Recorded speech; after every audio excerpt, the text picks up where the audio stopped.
Atualmente, o Vaticano é conhecido como o centro da Igreja Católica Romana e a residência do Papa. Este país é muito pequeno, está localizado dentro da cidade de Roma e é cercado pela Itália. Não possui um território extenso nem uma grande população. E somente a guarda suíça que você vê no Vaticano é a principal responsável por proteger e guardar o Papa. Mas você sabia que a situação era bem diferente durante a Idade Média? Naquela época, o Papa não era apenas um líder religioso. Ele também era um poderoso governante com seu próprio território, dinheiro, oficiais e exército. As terras que ele governava eram chamadas de estados papais.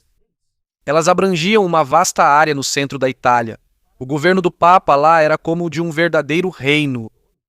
Ele fazia acordos com reis, se envolvia na política, coletava impostos e travava guerras contra outros líderes. Os papas daquela época também usavam soldados mercenários pagos para lutar por eles. Por isso, quando se via o símbolo do Santo Papa à frente de um exército, ficava claro que eles não estavam lutando apenas por questões religiosas. Isso incluía terra, poder, dinheiro e controle sobre os reinos. E foi aí que começou um grande problema. À medida que o governo dos papas ficava mais rico e poderoso, mais pessoas começavam a questionar se a igreja ainda estava seguindo o caminho certo.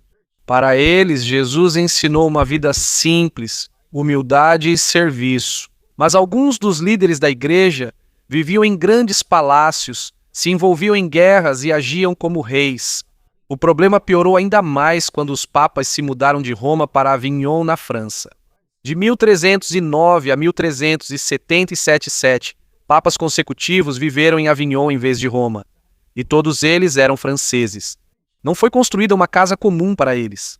O Palácio dos Papas em Avignon parece uma grande fortaleza. Suas paredes são muito grossas, e fica claro que ele foi feito não apenas como um centro religioso, mas como a residência de um líder poderoso. Mesmo estando na França, os papas continuaram a governar seus territórios na Itália. Eles enviavam oficiais e soldados para proteger seu poder. Mas muitos romanos não ficaram satisfeitos. Para eles, o Papa deveria estar em Roma. Como a cidade já estava conectada há muito tempo a São Pedro e à liderança da igreja, eles também não gostavam da ideia de que a França tivesse tanta influência sobre o Papa. Quando o Papa Gregório XI voltou para Roma, muitos esperavam que o problema finalmente terminasse. Mas quando ele morreu em 1378, começou uma confusão ainda maior. Os cardeais escolheram um novo Papa em Roma e ele era Urbano VI. Logo depois, alguns cardeais disseram que só escolheram Urbano VI por pressão e medo da fúria do povo de Roma. Por causa disso, eles escolheram outro Papa que morava em Avignon.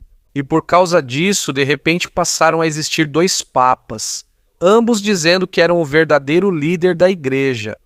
Não só os oficiais da igreja se dividiram, mas também os reinos da Europa. Alguns apoiaram o Papa em Roma, outros o Papa em Avignon. Frequentemente, a escolha deles dependia não só da religião, mas também de suas alianças políticas e inimigos. Esse problema ficou conhecido como o Cisma do Ocidente. Era como se uma organização tivesse duas pessoas, ambas dizendo que eram o verdadeiro líder. Ambos tinham seus próprios oficiais, seus próprios apoiadores e suas próprias ordens, mas a confusão não terminou aí. Em 1409, alguns cardeais convocaram um concílio em Pisa. O plano deles era remover os dois papas rivais e escolher um novo líder. No papel, a solução era simples, mas os dois papas se recusaram a renunciar. Então, em vez de resolver o problema, ele só piorou. De dois papas, passaram a ser três disputando o poder ao mesmo tempo. Havia um papa em Roma, um papa em Avignon e ainda um terceiro papa escolhido pelo concílio em Pisa. Cada um tinha seus próprios cardeais, seus próprios oficiais e seus próprios países apoiando. Para o cristão comum daquela época, isso era um grande problema. A quem eles deveriam obedecer? Quem era o verdadeiro papa? Se eles apoiassem o líder errado, o que aconteceria com os padres e bispos nomeados por ele? E se os três lados estavam dizendo que os outros eram inimigos da igreja, quem estava dizendo a verdade? Por causa disso, a confiança de muitas pessoas na liderança da igreja foi gradualmente destruída. Isso não significa que perderam sua fé em Deus. O que eles questionaram foi o comportamento e o poder das pessoas que lideram a igreja. Um dos primeiros a criticar corajosamente isso foi John Wycliffe, um padre, teólogo e professor inglês em Oxford. Para John Wycliffe, o Papa não deveria ser considerado a autoridade máxima e também não deveria ser visto como infalível em todas as coisas. Ele acreditava que a base mais importante do ensinamento cristão era as Escrituras ou a Bíblia. Ele também criticou a riqueza excessiva de alguns líderes da igreja e a interferência deles na política. Para ele, quando um líder religioso vive na ganância e no abuso, seu título não é suficiente para dizer que tudo o que ele faz está certo. Wycliffe usou palavras duras contra alguns papas e cardeais, mas mais importante do que seus insultos foi a principal questão que ele levantou. De onde realmente vem a verdadeira autoridade da igreja, de um líder poderoso ou dos ensinamentos escritos na Bíblia? As ideias dele não causaram uma grande mudança imediata na Inglaterra, mas suas cartas chegaram à Boêmia, que faz parte da atual República Tcheca. Lá, o impacto foi ainda maior. Um dos que ajudaram a espalhar suas ideias foi Jerônimo de Praga. Ele estudou em Oxford e levou cópias das cartas de Wycliffe de volta para Praga. Wycliffe já estava morto há muito tempo quando o impacto de suas ideias realmente cresceu. Mas o que ele escreveu foi como um fogo que continuou a se espalhar, mesmo depois que a pessoa que o iniciou já não estava mais presente. Uma das pessoas que foi profundamente afetada por essas ideias foi Jan Hus. Hus era um padre, professor e pregador tcheco. Ele ensinava na Universidade de Praga e pregava na Capela de Belém. Esta capela era especial porque os sermões ali eram feitos em tcheco. Naquela época, muitos serviços religiosos e discussões eram feitos em latim, uma língua que a maioria das pessoas comuns já não entendia. Mas Jan Hus queria que as pessoas entendessem claramente o que estava sendo ensinado a elas. Por isso, eles também tinham canções e textos religiosos em tcheco para que todos pudessem acompanhar. A mensagem de Jan Hus era direta. Ele acreditava que os padres e líderes da igreja deveriam viver corretamente. Não bastava usar roupas religiosas ou ocupar uma posição elevada. Os ensinamentos que eles pregam devem ser vistos em suas ações. Ele criticou a ganância, a venda de cargos na igreja, o abuso de poder e a excessiva interferência dos líderes religiosos na política. Ele frequentemente comparava a vida simples de Jesus com a vida luxuosa de alguns papas e bispos. Jesus lavou os pés de seus discípulos como sinal de humildade. Mas alguns líderes da igreja agem como se fossem reis. Jesus expulsou os que faziam negócios no templo. Mas há pessoas que usam a igreja para ganhar dinheiro e fortalecer seu poder na política. E enquanto a igreja ensina sobre unidade, 3 papas brigam ao mesmo tempo para ver quem deve liderar. Por causa disso, os apoiadores de Hus cresceram rapidamente na Boêmia. Mas, aos olhos de seus inimigos, suas ideias eram perigosas. Ele não estava apenas criticando as más ações de alguns padres. Ele também questionava se um líder da igreja deveria ser obedecido quando suas ações iam contra os ensinamentos da Bíblia. Enquanto o apoio a Hus crescia, reis e autoridades da igreja procuravam uma maneira de resolver o problema dos 3 papas. Um dos principais que agiu foi Sigismundo, rei da Alemanha, que mais tarde se tornou imperador do Sacro Império Romano. Ele queria restaurar a unidade da igreja porque a confusão já estava afetando a política de toda a Europa. Por causa disso, foi convocado um grande concílio na cidade de Constança, que fica na atual Alemanha. O concílio de Constança começou em 1414 e foi uma reunião enorme. Cardeais, bispos, padres, estudiosos, embaixadores, oficiais reais, comerciantes e outros visitantes vieram de várias partes da Europa. Há estimativas de que milhares de pessoas chegaram temporariamente à cidade durante os vários anos do concílio. Toda a cidade de Constança precisava se preparar, aumentando a oferta de comida, moradia e serviços. Os padeiros, açougueiros, pescadores e comerciantes trabalharam duro para suprir o grande número de visitantes. Também era possível ouvir diferentes idiomas na cidade, pois os participantes vinham de muitos países. O concílio precisava resolver 3 grandes problemas.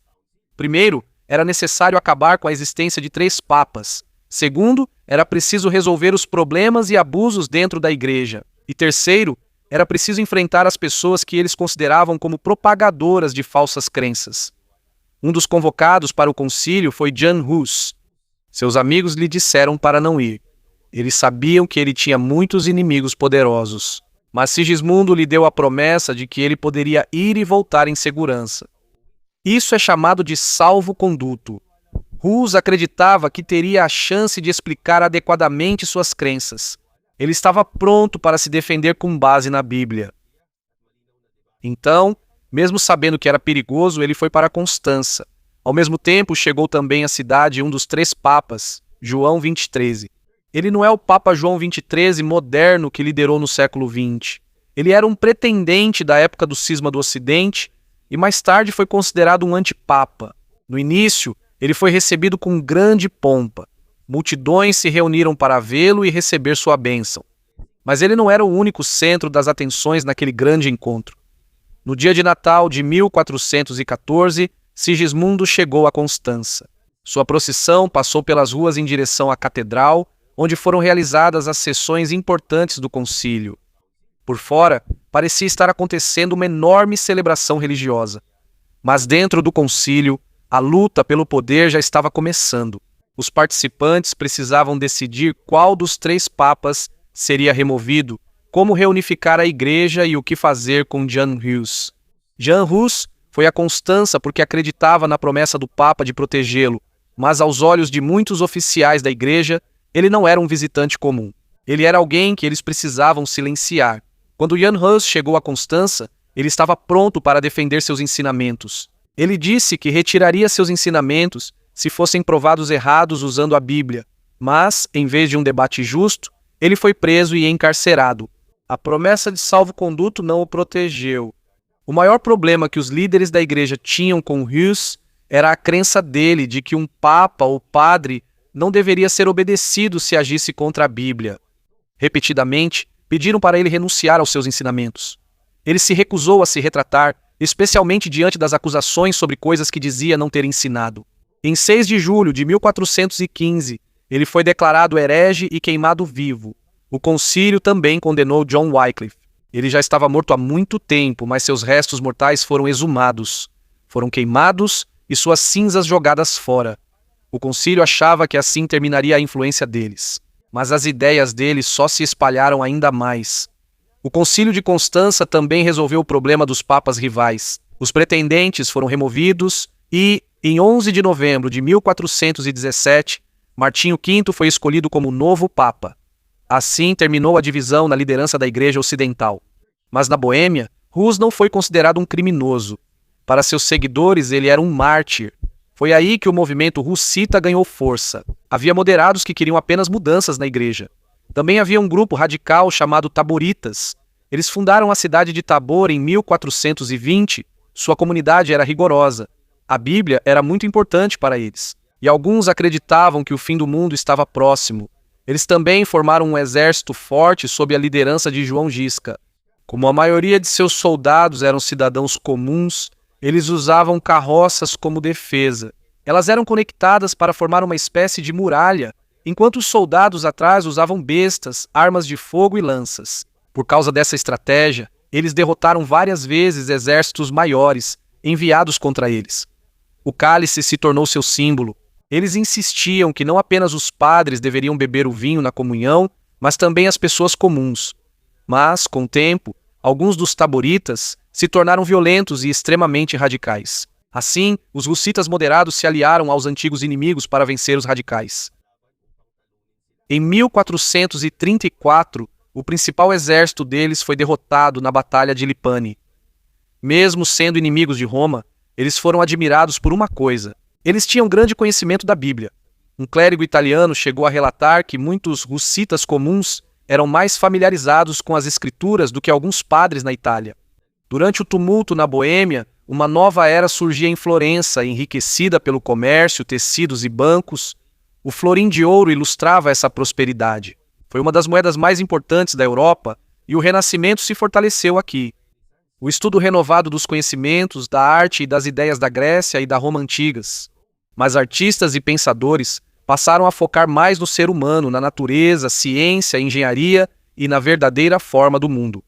A grande cúpula da Catedral de Florença, projetada por Filippo Brunelleschi, exemplifica isso. Foi um desafio de engenharia e símbolo da nova capacidade humana. Guildas e famílias de banqueiros ricos também tiveram um papel importante, financiando arte e igrejas.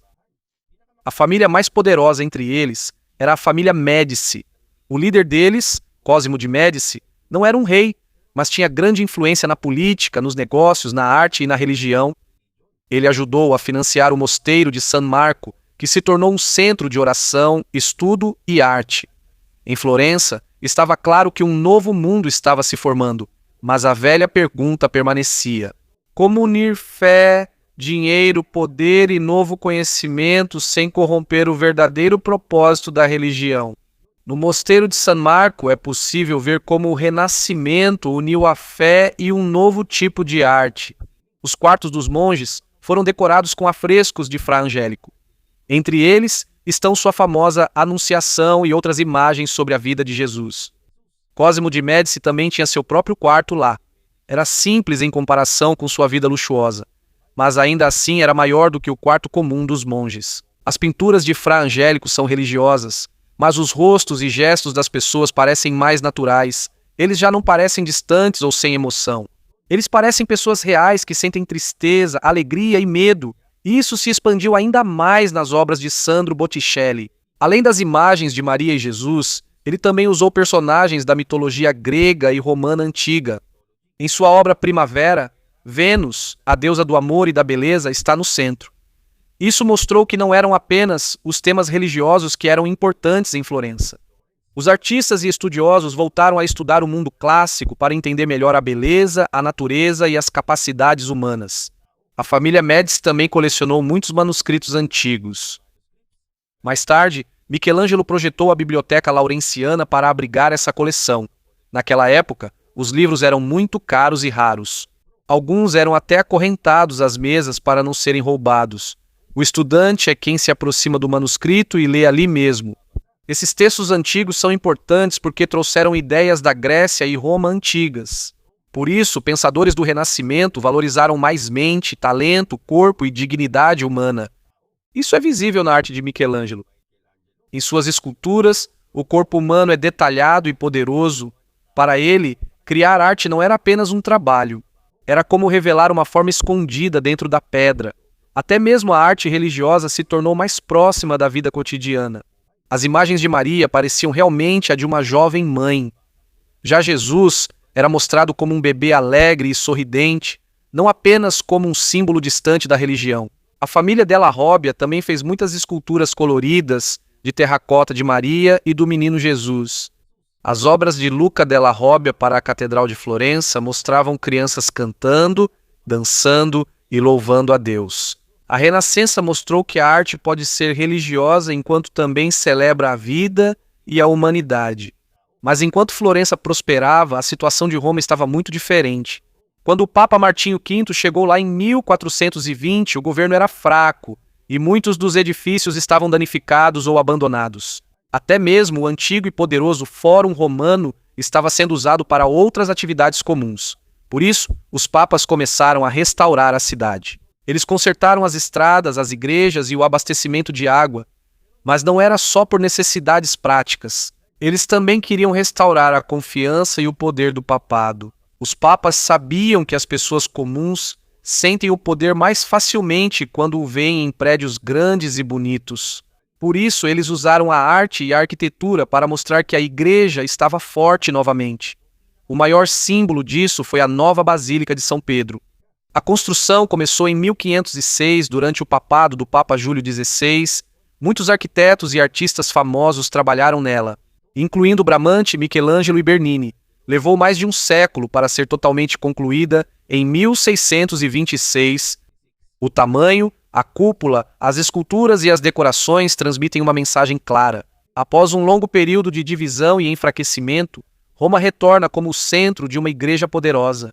À medida que Roma voltava a prosperar, os papas também construíram palácios e vilas luxuosos para si mesmos. Um deles é a Vila Júlia, que foi transformada em residência de verão pelo Papa Júlio III. A cada nova construção, antigas estátuas eram desenterradas sob a cidade. Entre elas estavam o Laocoonte e o Apolo de Belvedere, grandes inspirações para artistas do Renascimento.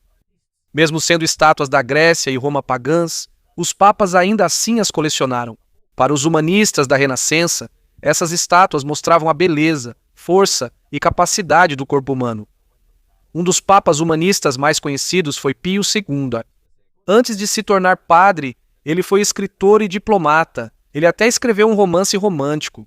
Ao se tornar papa, passou a liderar com mais cautela e tentou se afastar de alguns escritos anteriores. Mas o uso do poder em benefício da família piorou durante o papado do Papa Sisto IV. Ele nomeou muitos de seus parentes como cardeais. Esse ato de dar cargos para os próprios familiares é chamado de nepotismo. Sisto também foi quem mandou construir a Capela Sistina, que recebeu seu nome. O seu papado mostrou as duas faces do papado renascentista. Grande apoio às artes, mas também um forte favorecimento da própria família. Mas o período seguinte, sob o Papa Alexandre VI da família Borgia, foi ainda mais controverso. Há evidências de que ele usou dinheiro e acordos políticos para obter apoio em sua eleição como Papa.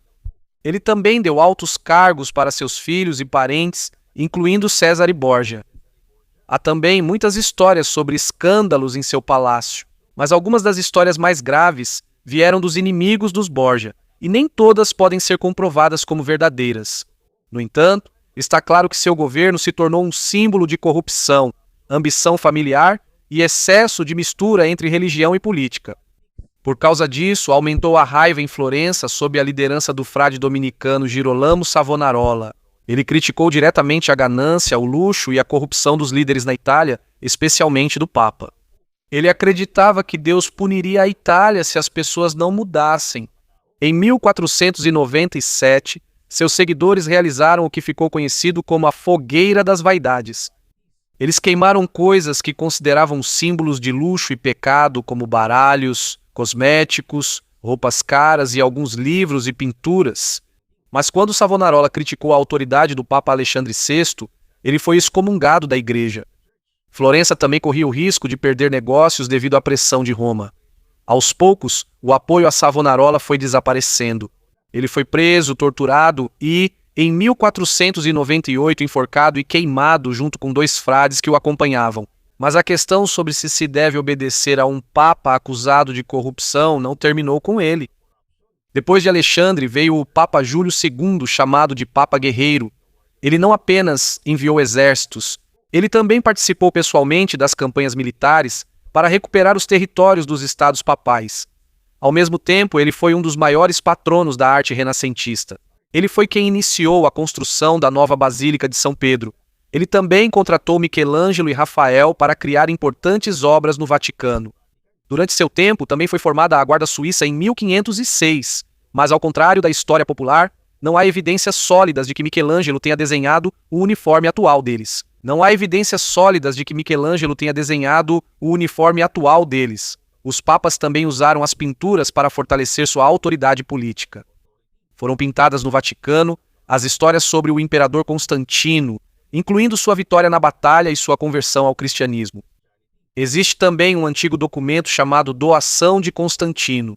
Ele afirma que Constantino deu ao Papa o direito de governar vastos territórios. Mas, na década de 1440, o estudioso humanista Lorenzo Valla provou que o documento era falso. Ele usou análise linguística e mostrou que havia palavras que ainda não eram usadas na época de Constantino.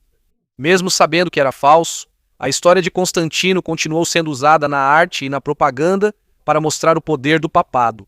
Mas em 1527, a imagem da poderosa Roma caiu. O Papa Clemente VII, que vinha da família Médici, ficou do lado oposto ao do imperador do Sacro Império Romano, Carlos Comte. Em resposta, um grande exército imperial marchou sobre Roma. Muitos soldados não recebiam salários e seus comandantes perderam o controle sobre eles. Entre eles também havia soldados alemães que apoiavam os ensinamentos de Martinho Lutero e odiavam o Papa. Em 6 de maio de 1527, eles invadiram a cidade.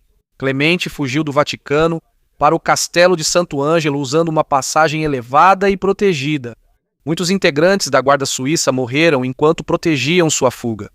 Em poucas semanas, grande parte de Roma foi saqueada e destruída. Muitas pessoas foram mortas, torturadas ou extorquidas por resgate. Igrejas, casas e obras de arte também foram destruídas.